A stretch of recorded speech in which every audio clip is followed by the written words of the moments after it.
Bonjour à tous, bienvenue sur la chaîne de Gogoulet. La chaîne de Gogoulet, c'est où on discute de marketing, c'est où on fait un podcast sur les nouveautés technologiques, c'est où on discute de tout ce qui se passe sur le web. Puis les affaires un peu étranges qui vont arriver. Marie-Isabelle qui est déjà dans le chat, merci beaucoup. Os00312, merci beaucoup pour le follow. Merci beaucoup pour Amcha Abri aussi qui nous suit maintenant. C'est un réel plaisir de vous voir dans le chat puis d'être capable de discuter avec vous. Je vous rappelle, Gogoulet, c'est un podcast où on discute des sujets qu'on pige dans un pot, l'infâme pot, dans lequel on a différents sujets qui traitent, entre autres, de marketing numérique, puis de nouvelles technologies. Donc aujourd'hui, on a quand même un événement intéressant parce qu'on parle d'une des lois qui est les plus controversées au point de vue marketing dans les dernières années au Canada, la fameuse loi anti-pourriel. Essayer de comprendre c'est quoi la bébelle, essayer de comprendre c'est quoi toutes ces affaires-là. Et puis, on va démystifier ça, on va quoi? Ouais, on y va avec le premier mot. On va démystifier ça avec Michel Bouchard. Michel, bonjour. Allô Jean-François, allô les gens qui nous suivent. Comment ça va, Michel? Hey, ça va bien, grosse semaine là. Mais hey, je pense que je vois le bout. Là. Je pense que je commence à voir le bout. C'est bon, on va arriver à la fin de l'été, tout le monde en même temps. C'est super. Les personnes dans le chat, est-ce que vous pouvez me dire si Michel a une voix de robot ou pas, étant donné qu'on a fait un extra live récemment? C'est le genre d'affaire que j'oublie de peser, donc ça devrait être correct. Juste me confirmer si tout est bon. Je salue d'ailleurs Alzeria Gaming dans le chat. On passe en duplex.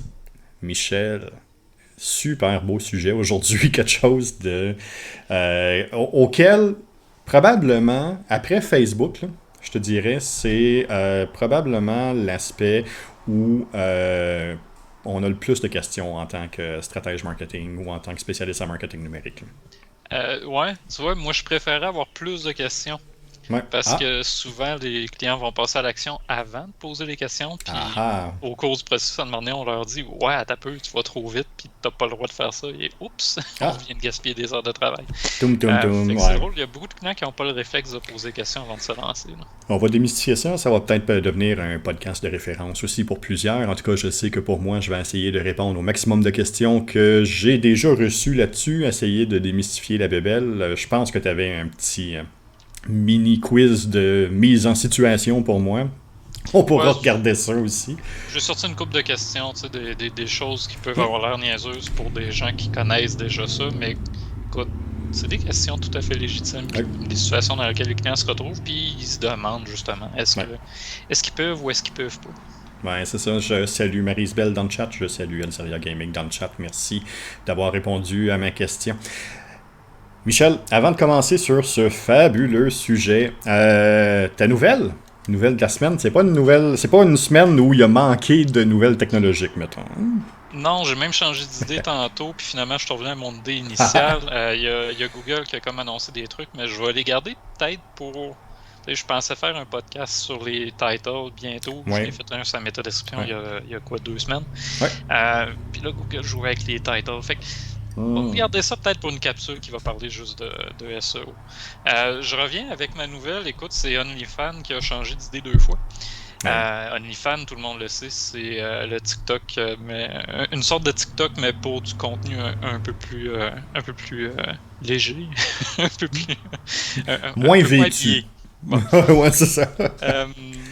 Euh, au départ, donc, ils avaient pris la décision d'abolir tout ce qui est pornographie sur leur plateforme. C'était même en début de semaine là, que Ouais. ça s'était décidé. Un peu comme Pornhub a dû le faire. Hein. Pornhub, qui est au-delà que ça soit un site de porn, ben, ça reste quand même une plateforme où le marketing était très intéressant. Il y avait eu des annonces, notamment pendant le temps des fêtes, à un moment donné, euh, qui étaient super corrects. Là. Il n'y avait rien d'érotique, quoi que ce soit, Non. mais leur marketing était super bien réussi. Bon, bref, les cartes de crédit s'étaient retirées de Pornhub à une certaine époque en raison Mhm. justement de la pornographie juvénile qu'il y avait. Puis là, les fans, bon, avaient pris la décision, on enlève tous les contenus érotiques, pornographiques de notre plateforme. Tellement d'usagers, je pense, qui utilisaient ça qu'ils n'ont pas le choix de revenir en arrière. Non. Fait que, en moins d'une semaine, ils ont pris la décision d'annuler tout ça et finalement, sont revenus en arrière et là, ils vont vont continuer de permettre le contenu pornographique. En disant évidemment qu'ils allaient prendre les mesures pour surveiller le contenu, s'assurer finalement que tous les contenus qui allaient être publiés allaient être légaux. J'ai trouvé ça super intéressant comme nouvelle, non pas parce que OnlyFans c'est une plateforme où je vous encourage d'aller, mais plutôt pour la réflexion qu'il y a derrière par rapport justement aux institutions financières qui acceptent finalement même carte de crédit qui acceptent là, de soutenir ou enfin de servir ce genre de plateforme-là. Mm-hmm. Ils s'étaient complètement retirés de Pornhub et là, semble-t-il qu'ils vont continuer de soutenir OnlyFans. Moi, je suis la situation par curiosité, j'ai hâte de voir où ce que les institutions financières vont aller avec tout ça. Sur ce même sujet-là, je t'apporte une réflexion supplémentaire. Je te donne 2 chiffres. 17 millions en 20 heures. Oh, ça c'est mon téléphone. 17 millions en 20 heures. On est live, on le rappelle. Oui, le nombre d'appels que je reçois, ça. Oui, c'est ça. 17 millions en 20 heures. 17 millions, c'est le nombre de partages de la nouvelle qu'il y a eu en 20 heures. Ne serait-il pas aussi un des plus beaux coups publicitaires des dernières années? On sait qu'il y a une grosse campagne marketing présentement sur YouTube d'OnlyFans, entre autres, justement, pour changer l'idée que les gens ont. On voit des gens qui font de l'art, qui font de la sculpture, qui font qui font du dessin et de la musique. Donc, est-ce qu'on pourrait peut-être associer ça à un des plus gros coups de pub des dernières années? Je fais juste poser la question. Il y a peut-être quelque chose en arrière de ça. Puis, je suis très curieux avec Michel aussi. Je vais suivre le mouvement de ça pour essayer de voir là, où est-ce qu'on s'en va puis qu'est-ce qui se passe. Mais non, il y a quelque chose d'intéressant. Puis oui, il y a quelque chose à se poser comme question en arrière. On parlait un peu plus tôt dans les différents podcasts qu'on a des marques qui s'associent à d'autres. Mais est-ce que un Mastercard, Visa ou compagnie qui permet à ces plateformes-là de partager du contenu qui est moins simple, est-ce que c'est toujours légitime de s'associer à eux? Donc, il y a tout ce questionnement-là qui est en arrière sur l'éthique en marketing. Ouais. Étrangement, quelque chose qu'on est en train de regarder de plus en plus sérieusement de notre côté. Je trouve ça drôle que tu parles en tout cas, des marketing, tu sais. Peut-être, oui. Mais tu sais, on dit souvent on n'est pas conspirationniste, mais quand ça arrive, ce genre d'affaires-là, on peut pas s'empêcher de se dire c'est un bon coup de pub, moi. Mais tu sais, la question que je me pose souvent quand ce type de choses-là arrive, c'est tu l'aurais-tu fait, toi? La question est pas mal oui assez rapidement. Fait que ça me dit que il y a peut-être quelque chose en guise sous roche. Mais ça vaut la peine peut-être de regarder. De mon côté, ma nouvelle, écoute, c'est tellement passé d'affaires technologiques cette semaine. On parle du Vaxicode, on parle du hack de Vaxicode, on parle d'un paquet d'affaires alentour du passeport numérique. Mais j'ai décidé d'aller dans une direction complètement différente. Je veux rester dans le positif. J'ai besoin de ça, de ce temps-là. J'ai besoin de continuer dans l'amour du prochain. Je te ramène au début de la pandémie, Michel. Au début de la pandémie, où on avait juste des mauvaises nouvelles qui sortaient, puis c'était juste des morts, puis c'était un peu le bordel à gauche puis à droite, puis les barrières étaient fermées, puis Lenny Grappu, merci beaucoup pour le follow. Donc, oui, on disait, une des choses qui est super intéressante, c'est justement de se poser, de regarder qu'est-ce qui s'est passé pendant cette pandémie-là. Un des beaux événements qui est ressorti de ça, c'est Nandi Bushell. Nandi Bushell, c'est une jeune fille de 11 ans qui est une excellente musicienne qui a décidé de reprendre des chansons de Foo Fighters et puis qui a lancé un défi à Dave Grohl pour être capable de voir si Dave Grohl était capable de le suivre à la batterie. Ben finalement, on a été capable de suivre ça pendant un certain temps sur les réseaux sociaux, puis c'était vraiment super intéressant de les voir s'astiner, de voir un peu le va-et-vient entre eux, puis de voir les différentes vidéos, toujours en quarantaine. Hier, 26 août hier, à Los Angeles, Foo Fighters donnait un spectacle dans une salle comble. Et puis, pour finir le spectacle, ils ont fait Everlong avec Nandy Bushell, qui est venu les rejoindre à la batterie. Vous irez voir ça. C'est un moment vraiment super, super. Là, si vous avez suivi un peu un peu ce qui s'est passé avec eux là, dans les derniers mois, là, même la dernière année. Là, vous irez voir ce petit vidéo-là. C'est super intéressant et c'est quelque chose qui était extrêmement plaisant à voir aller. Michel, loi antipourriel. Ouais. Pour qu'on commence, Jean-François, c'est quoi la loi antipourriel? As-tu une explication pour vulgariser tout ça? OK. La loi antipourriel, c'est une loi qui date, j'ai la date exacte, que ça a changé. Bon, la loi antipourriel, c'est une loi qui date de 2014, qui a été là pour renforcer les pratiques sur les communications électroniques qui sont destinés à du marketing. Donc, ça a été mis en place en 2014. Et puis, depuis 2014, de 2014 à 2018, il y a eu 137 000 plaintes qui ont, pareil, été déposées au CRTC. Bon, c'est quoi? C'est une loi qui régit ce que les personnes en marketing, ce que les entreprises ont le droit de faire comme type de communication pour aller joindre les différentes personnes. Bon, qu'est-ce que ça implique? Ça veut-tu dire que j'ai pas le droit du tout d'envoyer de courriel? Guilou Dugré, merci beaucoup. Ça veut-tu dire que j'ai pas du tout... je peux pas envoyer, en tant qu'entrepreneur, je peux pas du tout envoyer de courriel? Non, c'est pas du tout ça que ça veut dire. Au contraire, on veut que ce soit fait, mais que ce soit fait d'une manière intéressante et que ce soit fait d'une manière respectueuse. Qu'est-ce que ça veut dire? Ça veut dire qu'on a deux notions, la notion de messages électroniques commerciaux qui arrivent, puis ce qu'on fait, c'est qu'on définit à ce moment-là une adresse électronique, à ne pas confondre avec une adresse courriel. Michel, c'est quoi la différence entre une adresse électronique et une adresse courriel? Il me semble que l'électronique, c'est plus large qu'un courriel. Un courriel, c'est vraiment juste ton adresse. Là. Exact. Michel@remedia.tech. Je bloque ça de même. Là. Oui, c'est comme ça. C'était quoi? J'ai pas bien entendu. Fais juste le répéter encore. Michel@remedia.tech. À remedia.tech, c'est ça. Ouais. Messagerie électronique, c'est beaucoup plus large. Là, on rentre le Messenger de ce monde, des choses comme ça. Oui, c'est en plein ça. Donc, à ce moment-là, ce que l'adresse électronique, ça veut donc dire SMS, les textos, tout ce qui est messagerie électronique Messenger, la messagerie électronique de LinkedIn, voyez-vous tout d'un coup, les courriels qui sont envoyés. Donc, à quel moment est-ce que mon courriel devient un courriel qui touche à cette loi-là?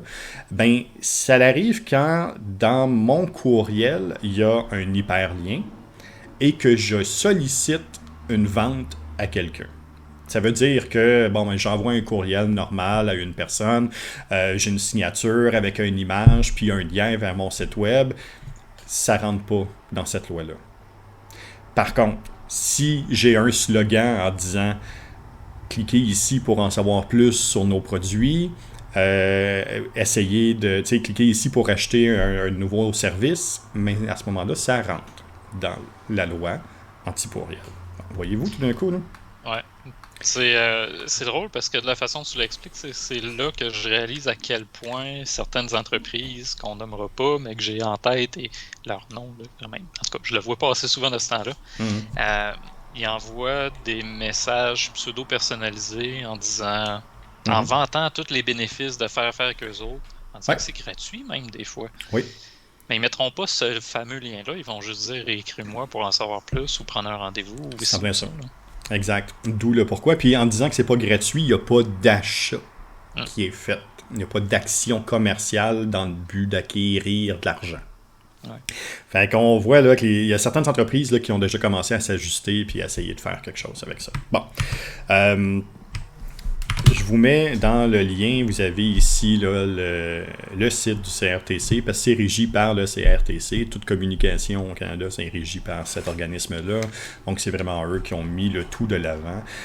Qu'est-ce que j'ai pas le droit d'avoir? Mais c'est des offres d'achat, des offres de vente, des offres de troc, de location de produits, un bien, un service, un terrain, un intérêt, un droit foncier. Donc, tout ça, là. Possibilité d'affaires, peu importe. OK, on voit là que je ne peux pas solliciter les personnes de cette manière-là sur une adresse électronique. Donc, je peux pas le faire par Messenger, je peux pas le faire par LinkedIn, je peux pas le faire par courriel. Non plus pour s'inscrire à une formation, Jean-François? Je suis content que tu me parles de formation.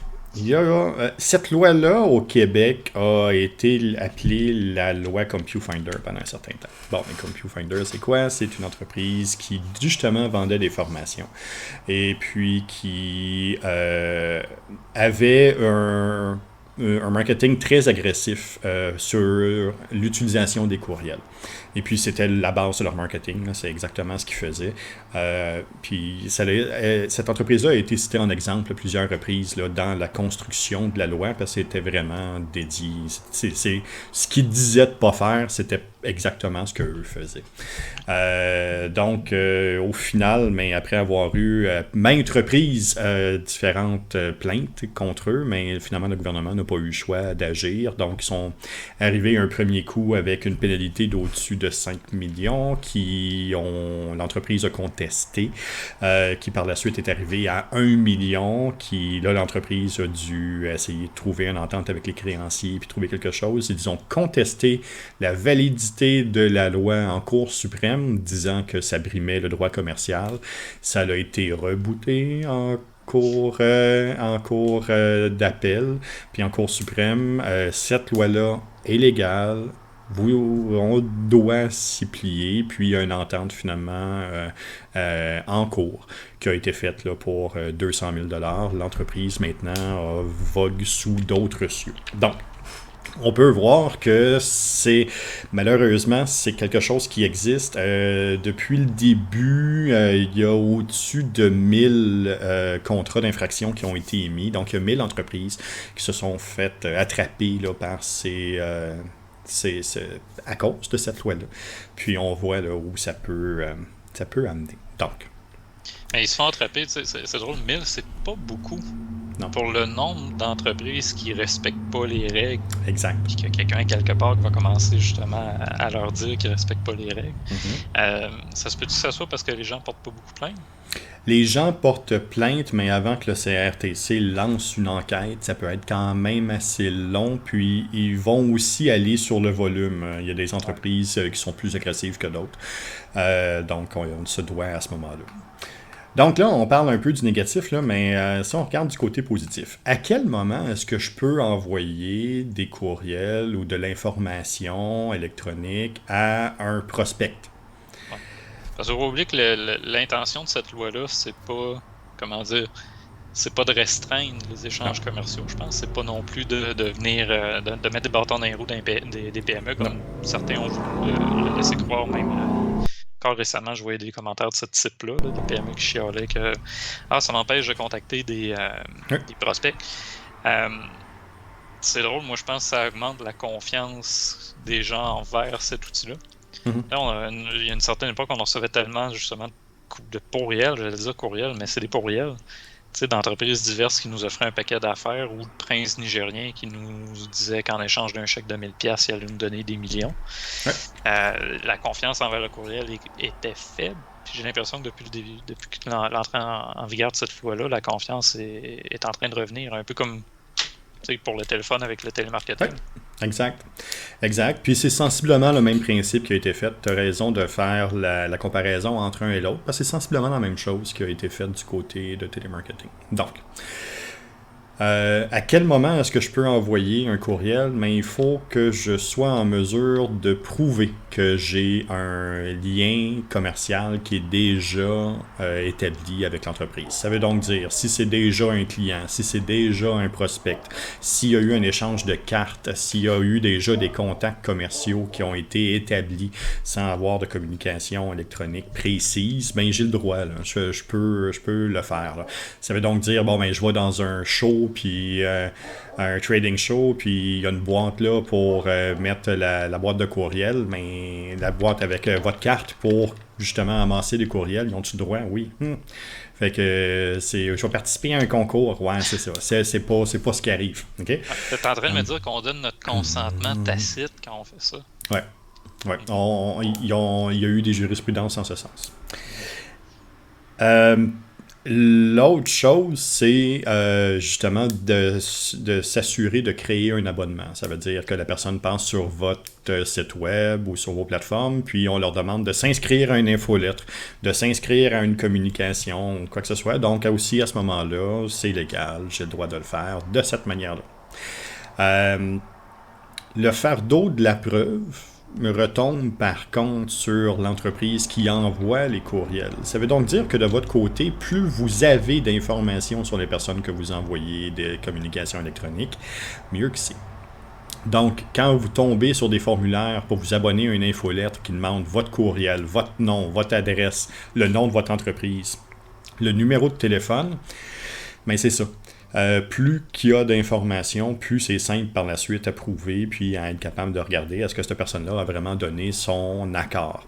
Est-ce que par la suite, je me dois aussi idéalement d'avoir un timestamp, donc un numérateur qui va dire à quel moment est-ce que la personne s'est inscrite.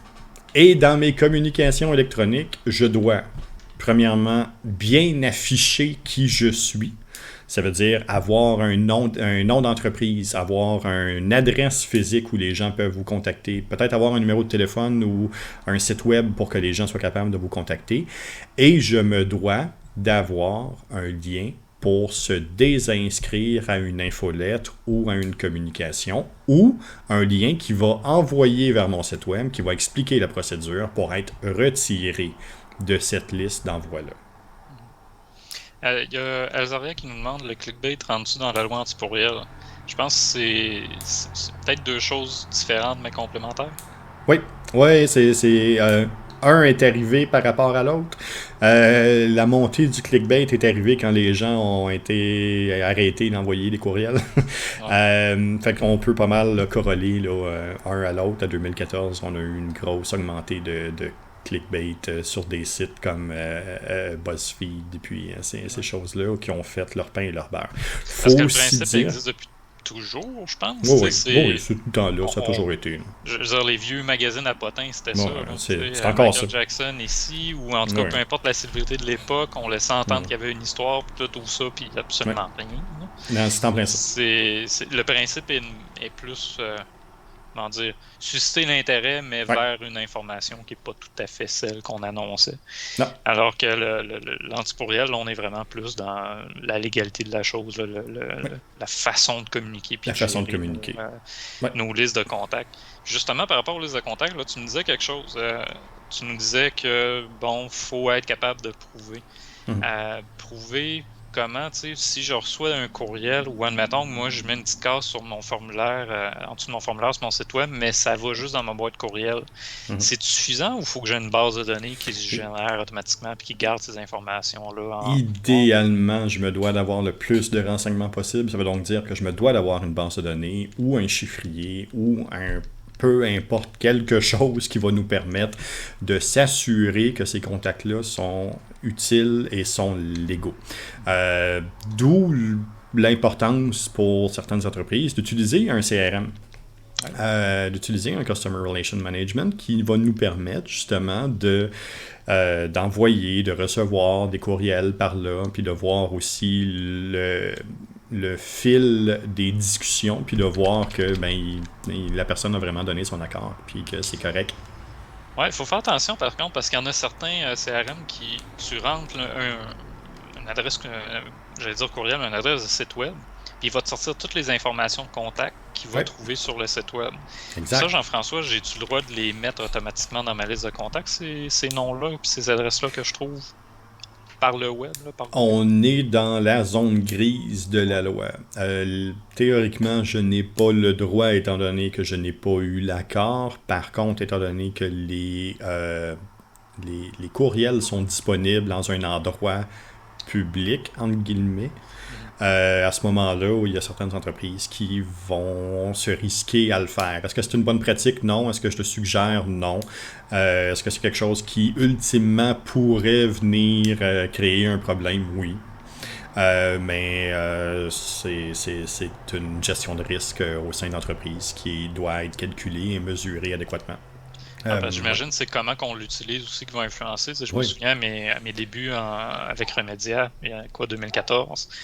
C'est ce que j'avais fait, mais je contactais chacune des personnes individuellement pour non pas vendre quelque chose, mais avoir une conversation. C'est ça, je suis là, j'existe. Je serais intéressé à connaître votre agence ou votre entreprise, puis blabla. Puis c'est de même que j'ai trouvé. En fait, je pense que c'est comme ça qu'on a dû se trouver là, dans les premiers temps même. Mais Vincent avec Magic Web, c'était comme ça. C'est un des premiers qui avait accepté justement de nous jaser. Maryse Rancourt avec, à l'époque c'était Tactic Design, c'était comme ça. Fait que tu sais, ça c'est-tu correct de te proposer une rencontre ou est-ce que ça rentre aussi dans les... Il y a un partenariat d'affaires qui est sous-entendu, c'est limite. Mais à un moment donné, c'est ça, ça fait partie de la zone grise de la loi. Ils sont moins... ils frappent moins fort dans ce temps-là. Mais c'est bon, pas automatisé. Fait que j'imagine que si c'est un volume faible, c'est pas mal moins évident qu'une grosse entreprise de Montréal ou Québec qui ferait un envoi massif à 100 000 adresses courriels. C'est 5-6 courriels qu'on envoie. Faut aussi prendre en considération que c'est une loi canadienne qui s'adresse aux entreprises canadiennes. Tu peux donc dire, mais je continue à recevoir des courriels, puis du spam, puis des affaires. Mais possible que ce soit une entreprise qui soit à l'extérieur du Canada, mais elle a le droit, malheureusement, elle, de continuer à faire de cette manière-là.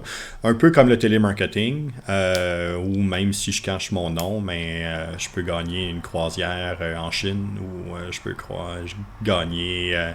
un autre type de produit ou que quelqu'un aurait pu voler mes données puis je leur dois 100 000 $. Ça peut être ça. Donc, on tournevis si tu réponds à notre sondage. Là. T'es le marketeur. Là.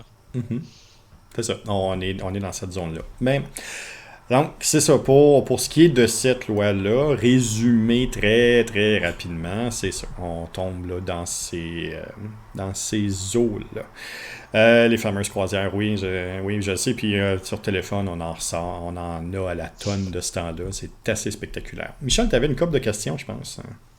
Ouais, écoute, t'as déjà abordé beaucoup des choses que je voulais. Je t'en ai posé quelques-unes de façon très organique. Hein. J'ai fait ça un peu comme mon SEO, au travers de la conversation, ça se glisse bien. Hashtag bon SEO. Tantôt, on parlait de consentement. Tu sais, il y a deux types de consentement, explicite et tacite. Peux-tu me comparer ou m'expliquer c'est quoi la différence entre les deux rapidement? Je veux prendre 2 secondes juste pour chercher la bonne information parce que je veux te donner, il y a eu des changements en 2020 sur ça. La loi a été mise à jour. Ça, c'était une de mes questions justement qui allait venir. Ça évolue-tu cette loi-là ou c'est quelque chose qui a été décidé il y a 10 ans? Ça non, ça a évolué justement entre autres pour ajouter Facebook et d'autres outils à ça. Puis c'est ça. On a c'est ça ici. On a le consentement exprès, le consentement tacite. Donc c'est ça. Il y a eu un premier changement qui a été fait en 2017. Il y a eu un deuxième changement qui a été fait en 2020 à cette loi-là. Le consentement exprès, c'est que la personne a donné son consentement à recevoir des communications. Bon, elle a rempli un formulaire, elle a rempli sur le site web. Le consentement tacite, c'est que tu peux démontrer que tu as déjà une relation d'affaires avec la personne sans pour autant qu'elle l'ait accordée ou que ça soit inscrite en quelque part. Ça veut dire qu'on a déjà un lien. Michel, on se connaît bien, on travaille ensemble, on fait plusieurs informations ensemble, on fait plusieurs choses. Mais je pourrais, moi, là, présentement, t'envoyer une publicité en toute légalité, étant donné qu'on a déjà un lien d'affaires qui est établi et que je peux le prouver. Ouais, je me suis pas inscrit à ton infolette, puis je le reçois, fait que j'imagine que t'as pris pour acquis que mon consentement était là. C'est correct, tu Tu t'es pas plaint, t'es pas désabonné, puis je tiens non, Non, tu vois? Non, puis ton lien, il fonctionne en plus, c'est contrairement à d'autres où le lien est là, mais il est pas mais qui mène nulle part, là, c'est sûr, ça donne dans le néant. Oui. Il donne comme un paquet d'étapes. Hein. Il y en a eu à une certaine époque, une infolette là, pour un produit américain. Tu cliques là-dessus de se désabonner, t'arrives, il te pose un paquet de questions, t'es sûr que tu veux te désabonner? Oui, si t'es tu sûr, on te donne un coupon de 10%. Ouais, c'est ça. Tu continues, puis à un moment donné, je peux-tu me désabonner? Je peux juste. Ouais, c'est ça. Le but, c'est que tu quittes avant que tu cliques pour te désabonner. Là, donc, c'est ça.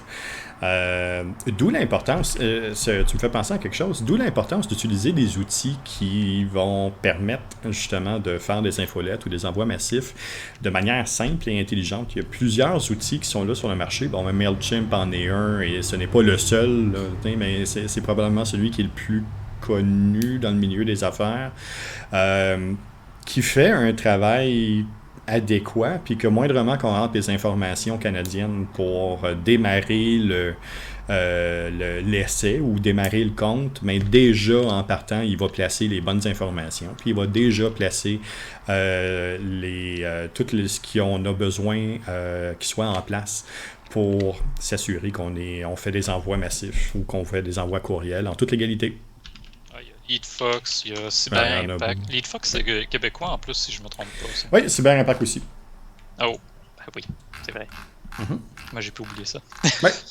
Ouais. Ben oui, ça, il y a un paquet d'outils, puis ça, on revient quasiment aux bonnes pratiques avec même citoyen numérique, genre. C'est juste de se donner des outils pour être éthique, respecter les lois, mais aussi pour faciliter la vie. Oui. Là, on a beaucoup moins de gestion à faire manuelle que si on essaie de le faire un courriel à la fois, à chaque fois, par notre boîte courriel Hotmail ou... je dis Hotmail, puis ça me surprendra même pas qu'il y en ait qui essayent de le faire par là. Oui. Alors qu'un outil comme ça, ça automatise tout. On peut créer nos listes. Le suivi du temps depuis lequel on a reçu le consentement, il est là. Ouais, il est là. Pas mal moins difficile à gérer. Là.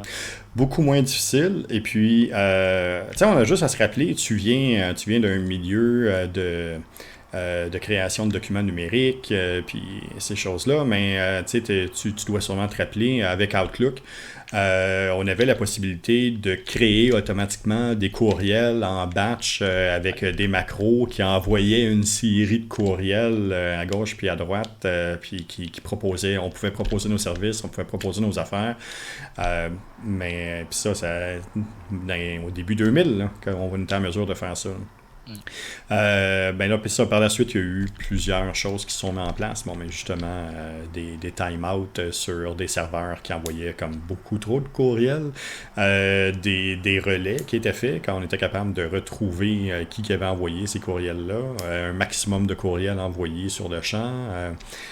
Donc, il y a eu un paquet de choses qui se sont mises en place au fil du temps jusqu'à découler, jusqu'à une loi en 2014, qui a été une loi canadienne qui a été la loi anti-pourriel.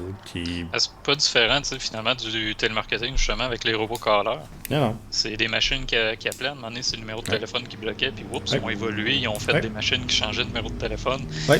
À un moment donné, ils ont réussi à s'adapter, puis c'est beaucoup moins pire qu'avant. Il y en a encore un peu. Là. Oui. C'est quand même beaucoup moins pire. Mais ça, le courriel suit la même évolution. Exact.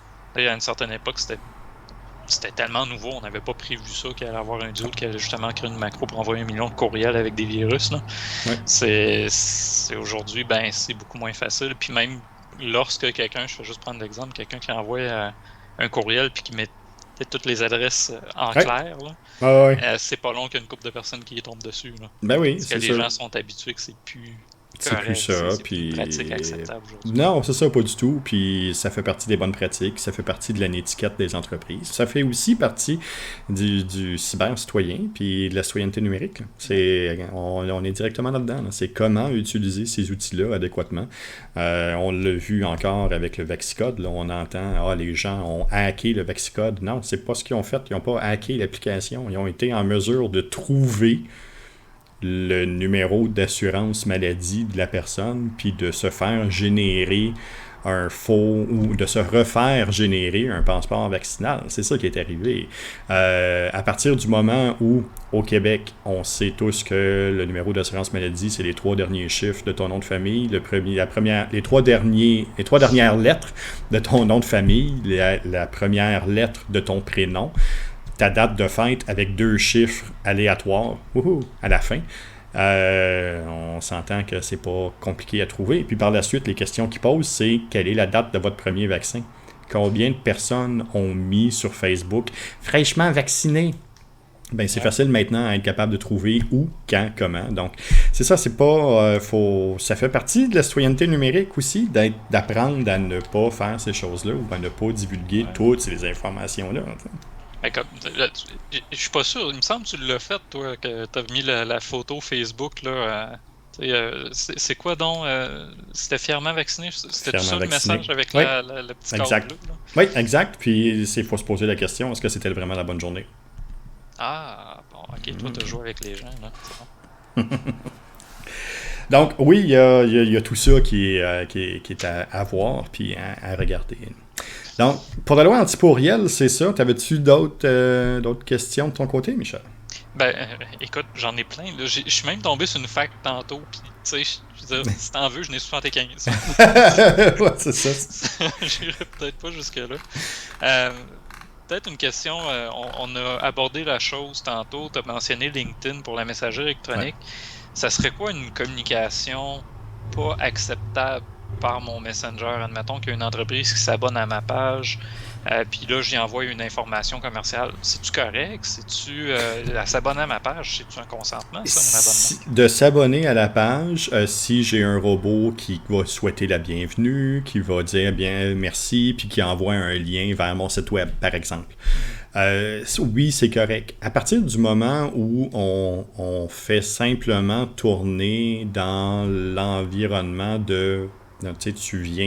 tu viens de créer un lien avec moi, puis on vient de travailler là-dessus. Fait que là, oui, ça fait partie de l'acceptable. Là où ça le serait moins, si automatiquement, c'est voici mon offre, voici ce que je fais. Clique ici, on va te payer 200$. Là, tu touches à quelque chose d'intéressant, là. De la notion de récompense. Oui. Je l'ai vu passer, là. Si tu partages mes trucs, on va te donner de l'argent. Oui. Si tu partages mes trucs, on va te donner un rabais. Oui.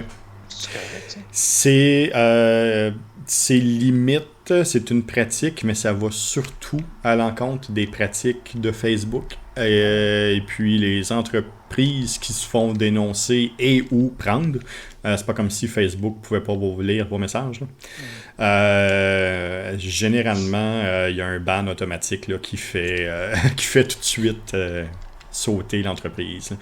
Fait que ouais, ça peut être assez douteux, oui, c'est ça, pour reprendre les mots d'Alzeria Gaming dans le chat. Oui, c'est des méthodes douteuses, c'est le bon mot. Là. C'est pas vergeux. Là.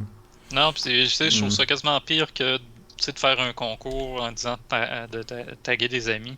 Si je reçois une communication par Messenger, je trouve ça envahissant personnellement. C'est la même affaire que de me téléphoner maintenant. Là. C'est à peu près le même niveau. Ouais. Là. Il y a de l'engagement. Là. Tu me demandes de l'attention. Fait que si en plus, c'est pour me proposer des affaires de même, c'est drôle, mon réflexe, c'est pas d'accorder ma confiance. C'est vraiment... Non. Au contraire, là, c'est des drapeaux rouges qui se lèvent. Là. Exact. T'en plein ça. Écoute, je viens de voir le temps. Je pense qu'on pourrait en parler longtemps. Je vais m'en regarder pour lundi. Lundi, je vais peut-être aborder la chose vraiment par rapport au PME, à qui ça s'applique. Est-ce que ça s'applique à tous les types de petites entreprises, à toutes les petites organisations? Je vais m'en garder parce que et c'est ça, j'ai ma fac. Je vais la garder. Puis pour lundi, on pourra se poser la question aussi, pourquoi le candidat de ma région est capable, lui, de m'envoyer de la publicité, puis des affaires, puis qui veut des dons, puis qui veut des choses, puis moi, j'ai pas le droit. 5 minutes de plus? Ben oui, vas-y, Jean-François, si tu la même chose, hey, on en reprend ça. on 5 minutes repart. de plus. La loi C-28 s'applique-t-elle de la même façon aux candidats politiques qu'aux entreprises? Non. Les candidats politiques sont exclus de cette loi-là, étant donné qu'ils n'ont pas vraiment d'autres manières d'attirer les gens ou d'attirer des revenus ou d'attirer des dons. C'est pas mal une des seules manières qu'ils peuvent le faire. Puis de prouver un lien tacite ou exprès avec un client qui n'est pas un client. Puis on est dans des zones bien étranges. Donc non, les candidats ne font pas partie de la loi C-28. Ils sont exclus. Donc c'est pour ça que à partir du 2 septembre, vous allez recommencer à recevoir une série de courriels, un peu comme le Hot Rod qui vient de passer en arrière de chez nous. Vous allez recevoir une série de courriels des candidats qui vont vous demander de l'argent, qui vont vous demander du bénévolat, qui vont vous demander de voter pour eux, puis qui vont être capables de créer tout l'environnement alentour. Mais oui, c'est ça. Malheureusement, ils ne font pas partie de la loi C-28, ou heureusement, dépendamment. Fait que c'est pour ça que vous allez recevoir des courriels et qu'eux autres ont le droit de vous en envoyer, mais vous pouvez pas en envoyer. Mais non, Non. c'est en plein ça. C'est juste la vie, hein? C'est le même, c'est un peu comme l'infâme pot. C'est toujours un peu douteux. Fait que. Belle Ouais. transition, Jean-François. T'as bien Ah, fait ça. c'était subtil au bout. Au bout de pas d'allure. Non, écoute, c'était super.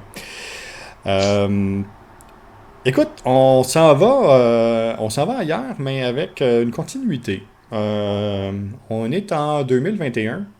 Tu tweets dessus? Bonne question. Est-ce Est-ce que ce que que je fais, c'est vraiment tweeter?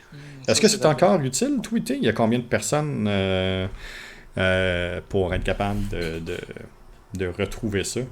Marisbel, on voit que tu ne nous suis pas sur YouTube, parce qu'il y en a un sur YouTube, un jingle pour l'infâme pot, mais c'est pas grave, on t'aime pareil. Mais je vous invite d'ailleurs à vous inscrire sur Twitch, à être capable de nous suivre là. Vous pouvez Mais c'est nous vrai qu'il suivre manque un jingle, Jean-François. Tu sais, live, t'as un bouton que tu live. pèses, puis ça fait une petite musique, là. Moi, c'est ça qui me manque, je pense, pour être heureux, là. Ouais, c'est parce que là, je tombe dans des éléments que OBS tripera tellement pas. Mais je peux travailler quelque chose pour la prochaine On va trouver saison. quelque chose. Essayer d'arriver quelque chose avec une affaire, là. Marisbel, là. Oh non, on vient de la mettre à jour. Alzeria Gaming non plus. Ça, je suis un peu déçu, là. YouTube, t'es capable d'y aller. Euh, donc, oui, je le rappelle, vous pouvez nous suivre sur les différentes plateformes. Michel, si on veut te suivre, J'étais en train de sortir ça, j'ai oublié d'ouvrir mon beacon. Michel à remedia.tech, remedia.tech par Google, Remedia ou Michel Bouchard par Google. Vous allez me trouver. Si vous tapez Michel Bouchard Tolkien, là, vous allez trouver d'autres choses qui me concernent aussi. Mais c'est facile à trouver mon mémoire de recherche sur Tolkien. Je vais juste me le dire comme ça, s'il y en a qui veulent aller le lire. Sinon, je mets mon beacon dans le chat et vous pouvez me voir tous les lundis avec Jean-François sur le Sketch Podcast et de temps en temps le mercredi soir aussi. c'est en plein ça de mon côté, même chose, mon bacon, c'est ici. Vous allez être en mesure de me suivre sur les différentes plateformes. Le podcast Gogoulet la balado est en diffusion aussi sur toutes les plateformes numériques audio. Donc, on est rendu à plus d'une trentaine de plateformes audio sur lesquelles on est dessus. On vous remercie d'ailleurs de nous suivre et de nous écouter, pas de vous écouter. Vous pouvez vous écouter aussi, mais c'est une autre affaire. Donc, vous allez être en mesure de voir une panoplie de choses. Sur le Beacons aussi, vous allez être capable de trouver mon TikTok, mon Twitter, mon LinkedIn. Je vous invite à aller faire un tour là. Je me promène aussi un peu partout au Québec dans les prochaines semaines. Fait que vous allez peut-être me croiser à des formations, des ateliers ou des conférences. Donc, ça va me faire plaisir. Si vous voulez me discuter avec moi, mais venez me voir, ça va me faire plaisir d'être capable de discuter avec vous. Si vous venez me voir puis vous décidez de me proposer un sujet, mais ça va nous faire plaisir. Un peu comme un sujet qu'on va avoir au mois d'octobre. Michel, je te l'annonce officiellement. Mais on va regarder ensemble avec une sommité dans le monde de l'éducation où on en est rendu post-pandémique dans l'éducation numérique, puis qu'est-ce qui se passe avec ça, puis y a-t-il eu des changements, y a-t-il des choses qui sont restées, ou est-ce que les gens sur le terrain ont vraiment hâte de retourner à comment c'était avant? Donc on va se questionner un peu là-dessus. Donc au mois d'octobre, on va avoir une émission spéciale sur le sujet, et je suis vraiment content. Ouais, j'ai bien hâte de vivre cette rencontre-là, ça va être le fun, je pense. Oui, vraiment. Et juste une, ça sera peut-être pas assez en plus. Je te confirme que non, c'est sûr. Puis, toi et moi, on est capable de remplir facilement un 42 minutes de podcast. Avec l'invité qu'on va avoir, on va être facilement capable de dépasser l'1h30. Donc, ça peut dégénérer rapidement. Donc, peut-être une série de podcasts sur le sujet qui pourrait être intéressante d'ailleurs pour se questionner un peu vers où on s'en va. Oui, Alzeria, tu peux toujours faire une proposition sur les sujets. C'est toujours ouvert. On est ouvert à ça. Il n'y a absolument aucun problème. Tu peux même la faire live dans le chat. Ben oui, tant mieux si on en a parce que là, on suit le pot.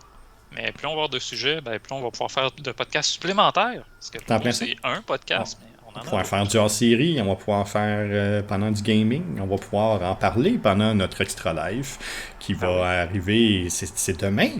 C'est demain, le Extra Life, pour le dernier samedi du mois. Donc, on va jouer à je sais pas quoi encore. On va discuter avec ça, avec Michel. On va être en mesure de prendre une décision bête au courant des prochaines heures. Et puis, sinon, Extra Life, le marathon, vous vous posez la question, c'est quand? 6 novembre?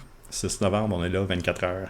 On commence ça à minuit pile. Puis on se rend au maximum pour faire le tour de l'horloge. C'est une excellente idée, Alzeria Gaming, le marketing de l'Halloween. Il y a quelque chose à faire là, c'est sûr. Puis ouais, ça, on peut même faire un beau hors-série. Puis on peut tomber dans du fantastique, puis bien des affaires. Il y a quelque chose de bien intéressant à aller chercher. C'est drôle, elle dit marketing d'Halloween, puis j'ai quasiment envie de dire, on devrait parler très bientôt de marketing du temps des fêtes, parce que c'est le temps de commencer à y penser. Hein. Il est même tard. Les budgets doivent être déjà alloués. On est déjà rendu à créer les visuels puis les choses. Donc oui, c'est vraiment important de s'y prendre d'avance. C'est le moment ou jamais. Surtout cette année, dépendamment des élections, dépendamment de ce qui va se passer. Peut-être même des choses spéciales qui vont pouvoir arriver, parce que comme les conservateurs l'ont dit, congé de taxes au mois de décembre. Hein? Imagine. On va voir, mais j'ai hâte de voir les habitudes d'achat des gens. Parce que là, on était très en ligne depuis 2 ans. Est-ce qu'on va revenir? Est-ce que les gens vont vraiment avoir le goût de retourner dans les centres d'achat? Ça, c'est le grand questionnement que j'ai. J'essaie de voir les habitudes des gens. Puis c'est drôle, déjà les centres d'achat perdant en popularité. Les grandes surfaces, pas tant. C'est ça qui est drôle.